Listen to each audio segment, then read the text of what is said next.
Yeah, accusers of the late convicted sex offender Jeffrey Epstein there speaking out for the first time while also demanding change. It's something like this shakes the pillars of our community no matter what. Tuolumne County is a very tight-knit community. On the West Coast, dry conditions and strong winds are fueling wildfires. Just how many acres have already been burned, with bigger fires still remaining a threat? And the president adding more cities to the list that are seeing a lot of crime, where he wants to put more National Guard troops on the ground.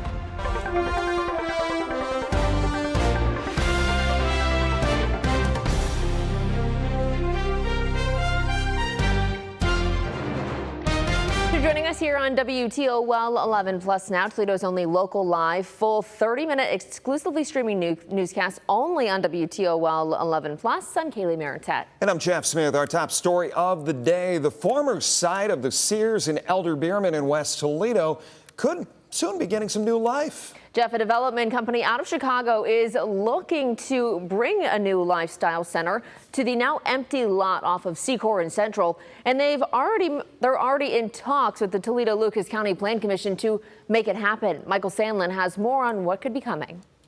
This is when the Elder Beerman was torn down back in November of 2023, the last time a building was standing on this property. Now, the lot is overgrown and empty, but there is a ray of hope.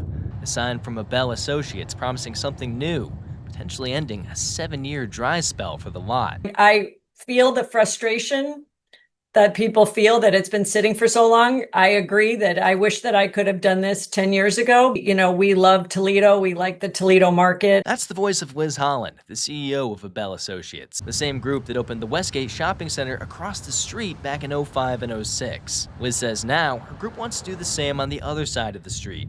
And they're teaming up with the Nicky Group to invest a combined $75 million to do so. You know, our plan is to build multiple buildings, so not to build one giant building, very similar in scale and scope of what we did on the south side of the street.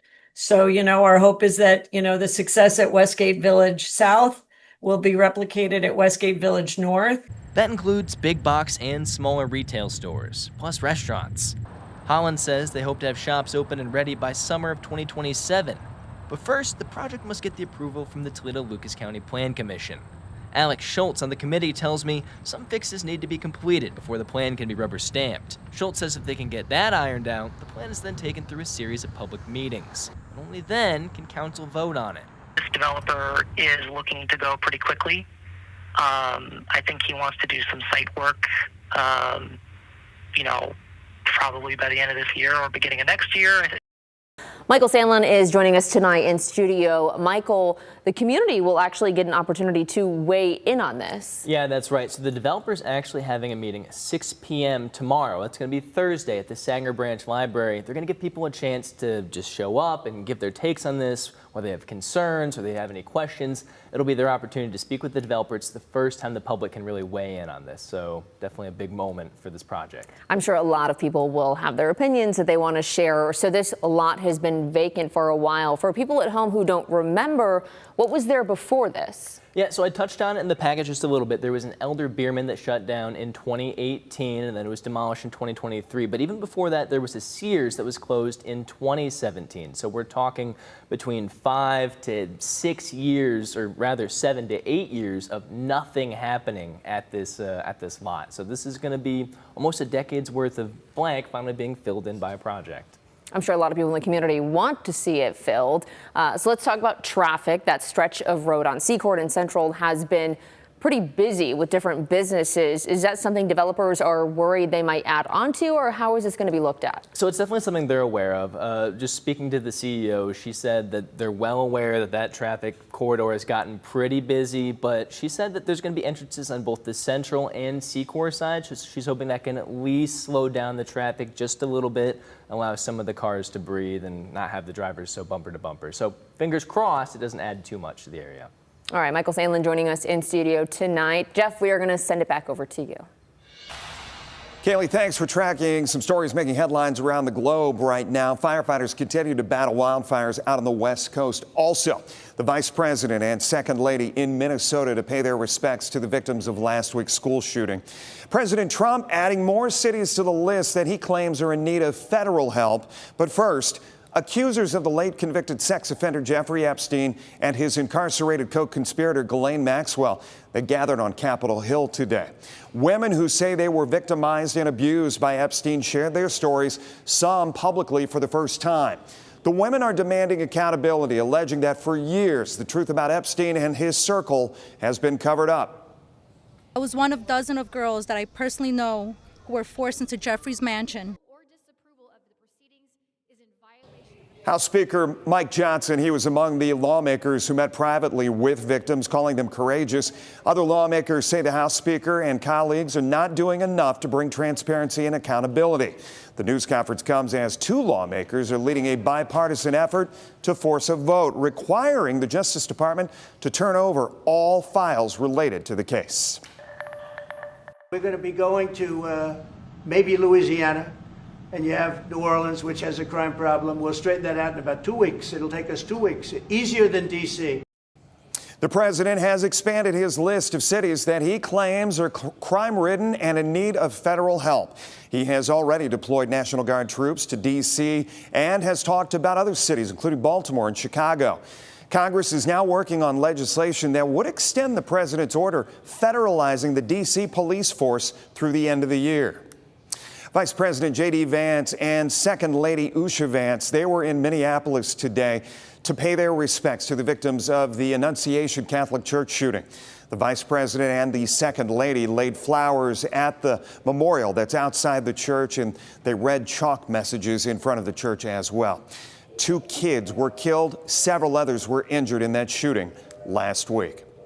Out on the West Coast, more wildfires continue to form. Thousands of lightning strikes have hit the central part of California this week, sparking those wildfires faster than crews can respond to them. Now, because of this, some of the fires are being given numbers. The largest, the 6-5 fire, it consumed the historic gold rush town of Chinese Camp, 2 hours southeast of Sacramento. Local officials say the residents there, they are banding together in this difficult time. The 6-5 combined with more than half a dozen other blazes, forming what is being called the TCU September Lightning Complex fires. It has burned about 12,000 acres. So far, no injuries have been reported. Still to come, changes are coming to Amazon Prime members. What you need to know when it comes to getting packages shipped to your door. And you'll need to grab that umbrella this evening. We are tracking some rain showers moving in from the west. I'll let you know how much rain to expect coming up in my full forecast.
Well, you already know about WTOL 11 Plus, but do you know about our other social media accounts? Right now, there's a video on our TikTok page that you have to see. This video has been getting a lot of views in the last 24 hours. There are big changes coming for Ohio drivers. Starting September 30th, anyone under 21 will have to take the same driver's ed program that 16 and 17-year-olds take.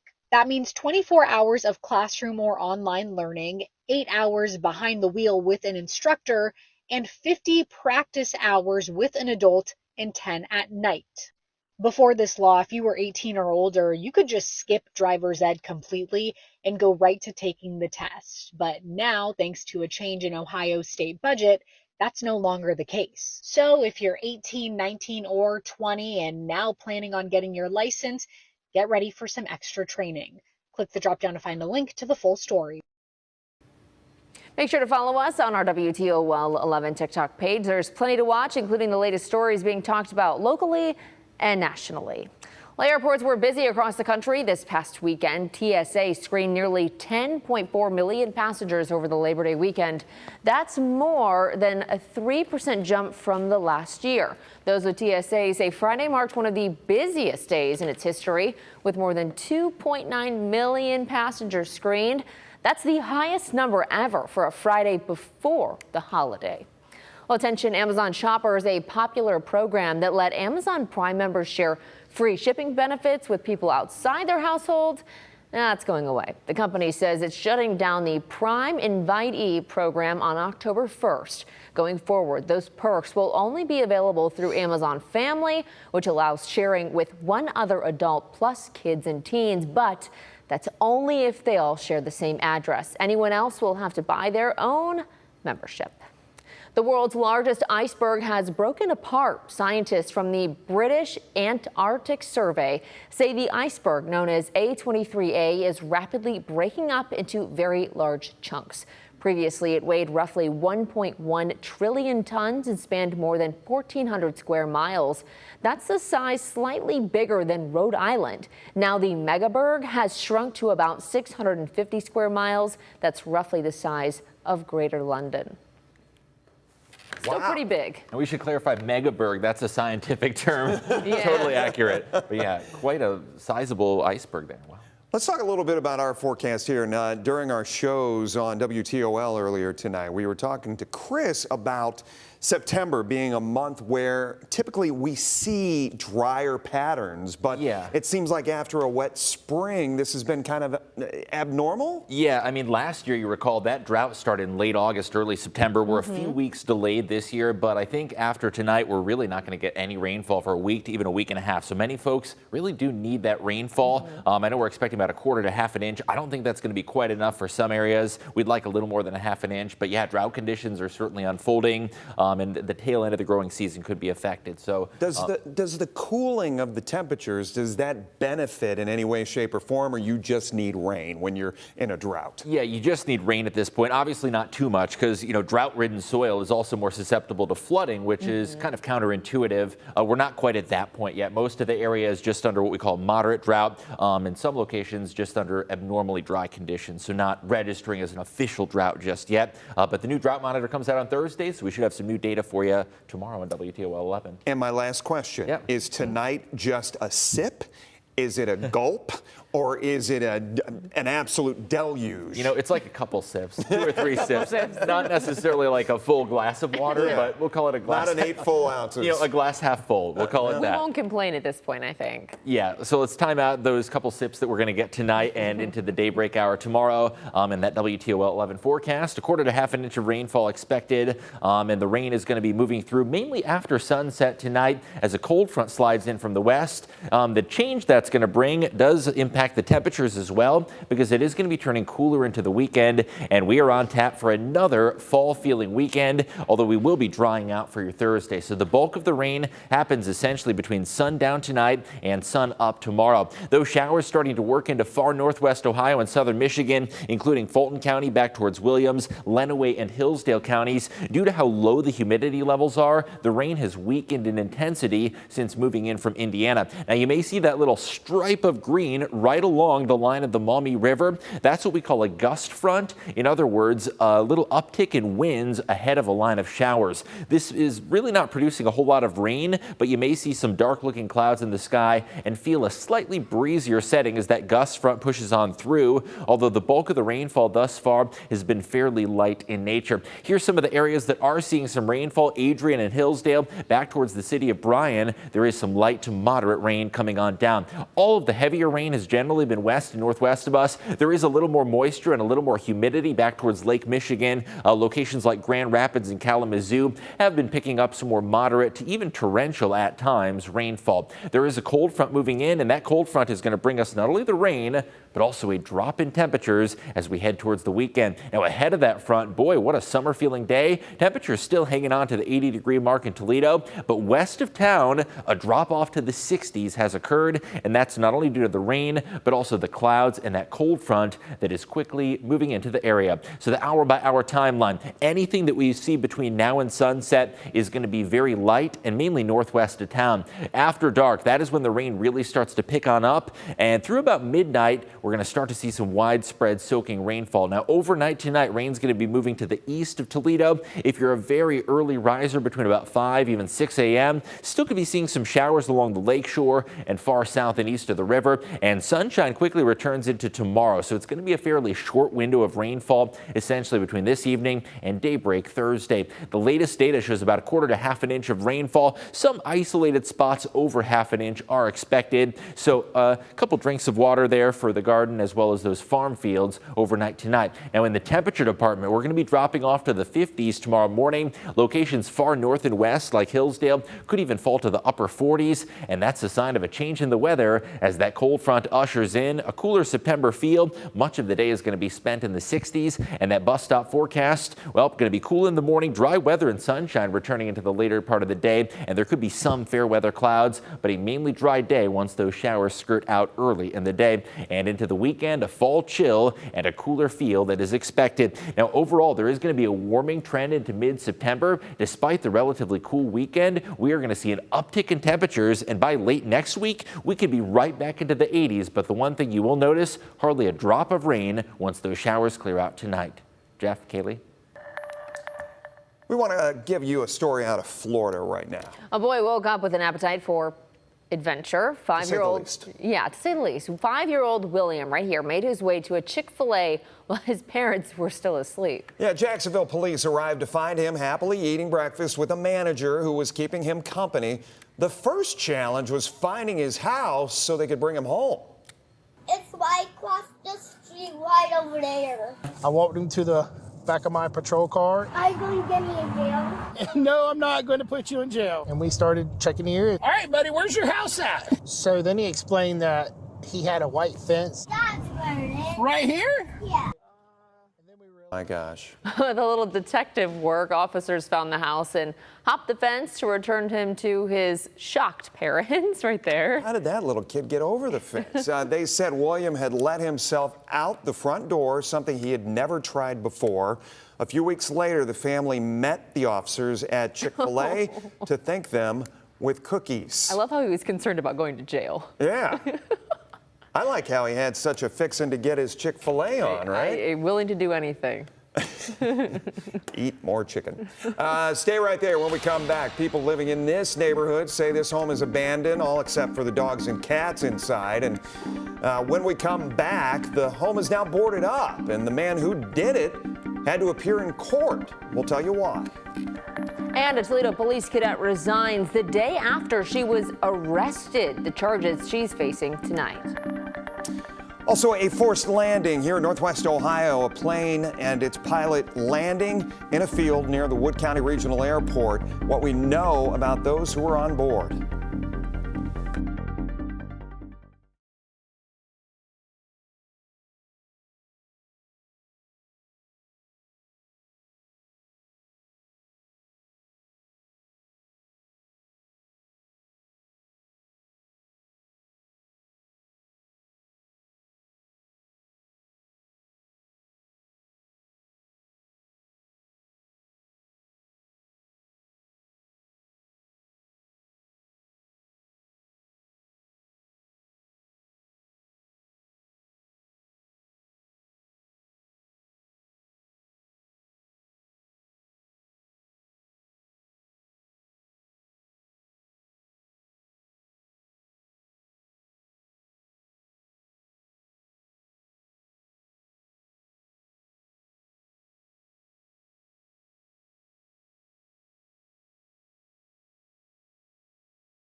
We're so glad you're here with us for WTOL 11 Plus Now. We are breaking down tonight's top stories for you.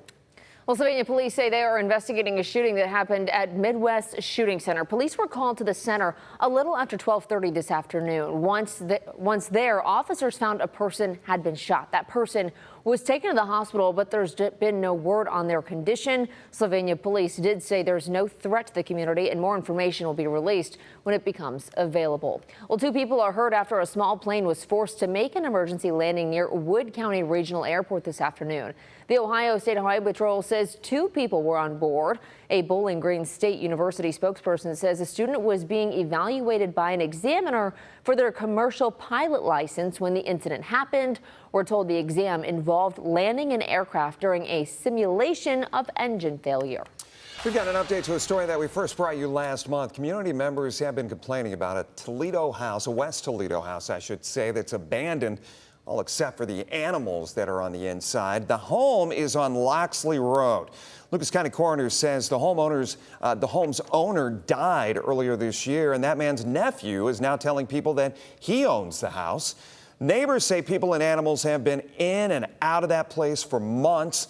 They say the house was becoming a nuisance and took matters into their own hands by boarding up the house. One man, Patrick Cesney, he was charged with breaking and entering. He appeared in court today, but charges were dropped because the man claiming to be the owner didn't show up. Cesney says he just wants to see the house gone. I'd rather just see them tore down at this point than continue the direction we're going with the city not doing anything. I understand their hands are tied to some degree, but somebody's got to be able to step up and do what needs to be done to make this issue go away. Now, police were called to the house last week, and the dog warden removed 2 dogs from the home and found a dead cat on the inside. The dogs, who were emaciated, you see right there, are currently at Lucas County Canine Care and Control. A Toledo police cadet has resigned a day after she was arrested for domestic violence and assault. Her personnel file shows 35-year-old Tana Sherman was hired into the 72nd Academy on March 28th and then resigned August 26th. Sherman was arrested and charged with domestic violence and assault on August 25th, the day before. Court documents state Sherman punched the father of her child multiple times, causing visible injuries. She's scheduled to appear in Toledo Municipal Court September 16th. A stretch of Tracy Road between Latcha Road and 795 has been closed for months now. It first shut down in June and was only expected to take 21 days. Those who live nearby say they haven't seen any work being done on the project in weeks and thought it'd be finished by now. One neighbor tells us he has concerns about the safety of the road with only 1 lane being open. The years I've lived here, I pulled 4 couples out of the ditch in front of my house, where they flipped the car in the ditch. Down to 1 lane, all them truck firm, the haulers coming out of there, wrong way and a 1-way. And then it makes it where we can't get in and out the way we want to go. We did call and visit the Wood County Engineer's office today to get some answers, but we were not able to get a hold of anyone. Well, we know you found Toledo's only local live, exclusively streaming newscast, but have you had a chance to check out the other programming here on WTOL 11 Plus? On a new episode of Off the Radar, the so-called Radar Rangers, they're getting ready to embrace autumn as the temperatures get cooler and the summer season winds down. Coming up in this week's episode of Off the Radar, we are saying goodbye to summer and hello to fall as we're asking our Radar Rangers how cold is too cold to jump into that pool. And we're going to check in on our yearly predictions, how 2025 is shaping up so far. You don't want to miss this week's episode on Off the Radar exclusively on WTOL 11 Plus. Download it on your Roku, Fire Stick, or Apple TV. We'll see you there. All right, you can watch the full episode of Off the Radar right after this show here on WTOL 11 Plus. Powerball players have another chance to become a billionaire tonight. The $1.3 billion jackpot is the 5th largest in the game's history, 4th largest in the game's history. 1.4. 1.4? Yeah, it's grown again. Okay, so that's a $1.4 billion jackpot. It is the 5th largest in the game's history with a cash value of almost $600 million. The odds of winning are 1 in 292 million.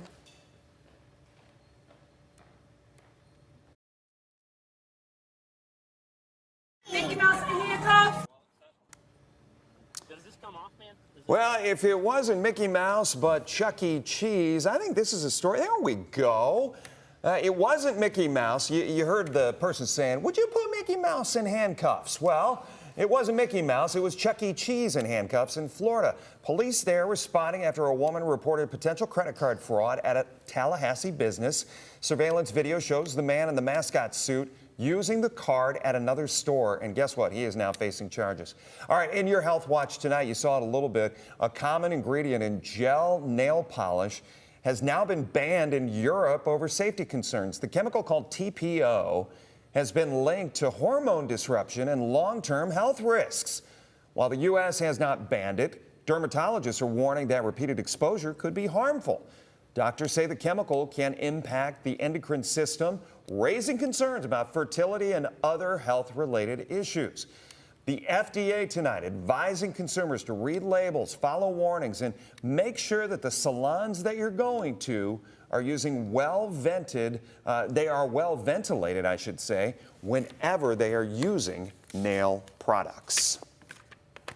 No, lots of people in our newsroom get their nails done, so very important to note there. John, I think a lot of us are waiting for this rain. John and I cannot weigh in on that discussion at definitely all. Not. Yeah. I know a lot of our areas are waiting for this rain, and we're going to want to try to soak it all in as much as we can. Yeah, and most of the rain's really going to happen while folks are sleeping tonight. So you may hear those raindrops as you're getting ready for bed or even waking up tomorrow morning for the commute and the bus stop. Could be a little bit of light rain out the door. As far as how much rain to expect, it is only going to be about 1/4 of an inch to up to 1/2 inch of rain. So not a soaking rain, no thunderstorms expected, just a light, moderate, gentle rainfall overnight tonight through about daybreak Thursday. Best chance to continue to see some light rain tomorrow morning. That is going to be south and east of the Maumee River, closer to the lakeshore. So I do expect the Toledo Metro to be drying out for Thursday, although it is going to be turning a little breezy and cooler into the afternoon. Those highs only making it up to about 70 degrees. The big story Friday is going to be the windy feel. West winds could gust up to 35 miles an hour, so it is going to be a breezy night for Big Board Friday and those high school games as a cold front moves through the area. And the weekend is going to have that classic September chill, especially in those mornings. You'll notice those smaller numbers, the overnight lows, mid-40s both days, afternoon highs in the upper 60s. But there is going to be a gradual warming trend. Temperatures in the 70s Monday and Tuesday and Wednesday. And then by the latter half of the week and into next weekend, perhaps summer's last hurrah with temperatures gradually climbing up into the 80s. So I know it really hasn't felt a whole lot like summer, and we do have one last taste of some warmer temperatures, and it does look like that trend is here to stay through at least mid-September. So some warmer days, but lots of dry weather after the rain moves out tonight. Just a reminder, this is your home for full lineup of local content anytime you want it. WTOL 11+.